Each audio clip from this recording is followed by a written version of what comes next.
The auditorium was filled with dazzling lights, restless whispers, and the kind of electric anticipation that comes before something unforgettable. Backstage, a skinny 12-year-old boy named Miguel Santos clutched an old, battered guitar to his chest.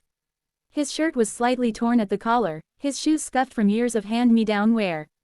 He didn't look like the other contestants. Many of them had new clothes, confident smiles, and families waving from the audience. Miguel had only his trembling hands, his courage, and the faint memory of his mother's voice whispering, "Sing with your heart, mijo, and the world will listen." Miguel came from a small neighborhood where every day was a battle for survival. His father had passed away when Miguel was 7, leaving his mother to care for him and his younger sister, Rosa. She worked long hours cleaning houses, barely able to provide food. Music had become Miguel's only refuge. Each night, when Rosa fell asleep, he would sit by the flickering street lamp outside their home and strum his guitar, teaching himself chords from neighbors and broken radios. He had never taken a single lesson.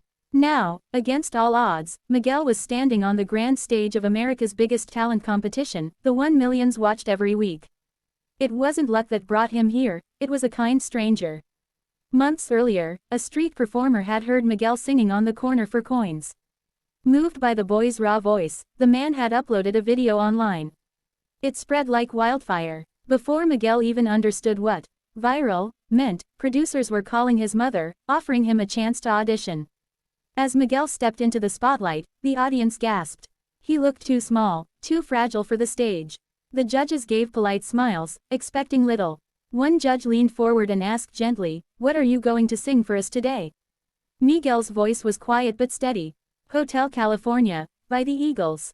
The crowd murmured. It was an ambitious choice for a child, a song filled with depth and haunting mystery. But Miguel simply closed his eyes, lifted his guitar, and began. Dash dash dash. The first chords floated through the auditorium, raw but soulful. His fingers weren't perfect, but his touch carried something greater than technical skill, it carried truth. When his voice joined the guitar, the room fell into a silence so complete that even the cameras seemed to pause. On a dark desert highway, cool wind in my hair. The lyrics spilled from his heart, not just his mouth. Miguel sang not as a boy imitating a rock legend, but as a child who had known hunger, loneliness, and dreams almost too fragile to carry. Every note carried the weight of his story. The nights he and Rosa had gone to bed hungry, the mornings he had woken to his mother's tired hands, the moments he had doubted he was worth anything at all. And yet, through the sadness, his voice soared with hope. It was as if he was telling the world, even when life locks you in, there is beauty. Even in pain, there is music. The judges' expressions changed. At first, polite curiosity. Then awe. By the chorus, one judge's eyes glistened with tears. By the second verse, another had covered her mouth, overcome by the emotion in the boy's performance. The audience, thousands of strangers, leaned forward as one, united in the fragile honesty of a child who had nothing but was giving them everything. Dash dash dash. Halfway through, something extraordinary happened. A string on Miguel's guitar snapped. A sharp twang echoed across the hall. The crowd gasped. Miguel froze for a moment, panic flashing in his eyes.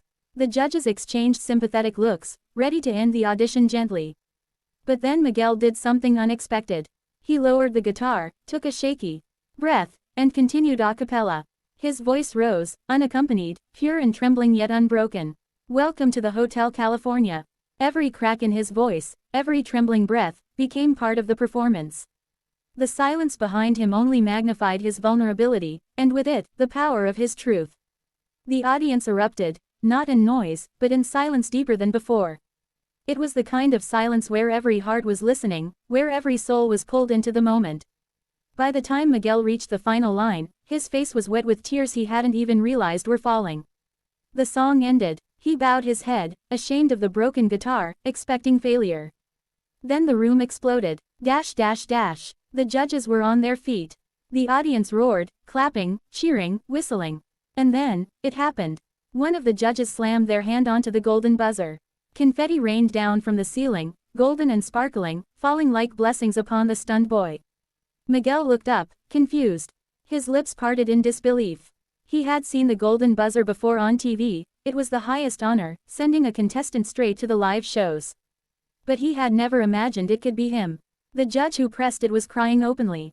She stood, her voice breaking as she said, "Miguel, You just reminded all of us why music exists.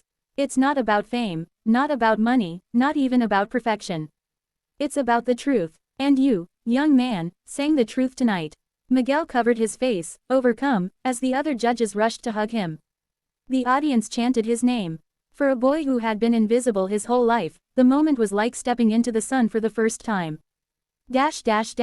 Backstage, after the performance, Miguel's mother clutched him tightly, tears soaking his hair. You did it, mijo. You showed them who you are. But what happened next was even more life-changing. The video of his audition went viral overnight. People across the country, and the world, shared his story. Messages flooded in. Strangers offering to buy him a new guitar, music schools offering scholarships, families offering support.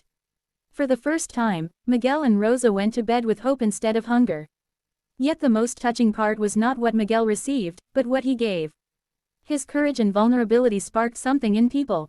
Donations poured in not just for Miguel, but for children in similar situations.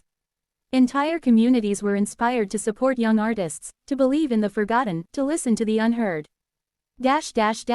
Months later, Miguel stood again on the grand stage, older but still humble, holding a brand new guitar gifted by a fan. His voice was stronger, his confidence brighter. He no longer sang just for survival, he sang for everyone who had ever felt small, invisible, or forgotten. The same judges who had cried at his first performance smiled with pride as they watched the boy transform into a symbol of hope. He didn't win the entire competition, but in a way, he won something greater. He won the world's heart. Years later, in an interview, Miguel was asked what he remembered most from that night when the judges cried. He didn't talk about the golden buzzer, or the confetti, or even the fame. He simply smiled and said, "I remember how the world finally listened. Not to a perfect voice, but to a broken boy with a broken guitar who just wanted to sing." And perhaps that is the lesson. Sometimes the most powerful performances don't come from perfection, but from authenticity. From a child who dares to sing through his fear. From a voice that reminds us we are never truly alone. The world needs more Miguels. Children who remind us that kindness can lift us higher than talent, that compassion can be more beautiful than success, and that hope, like music, can be found even in the darkest corners. So the next time you hear a child singing in the street, stop. Listen, you might just hear the next Miguel, the next voice that will bring tears to the eyes of the world. Because sometimes, the greatest performances don't happen on the grandest stages. They happen when the human heart decides to speak. And when it does, the whole world listens.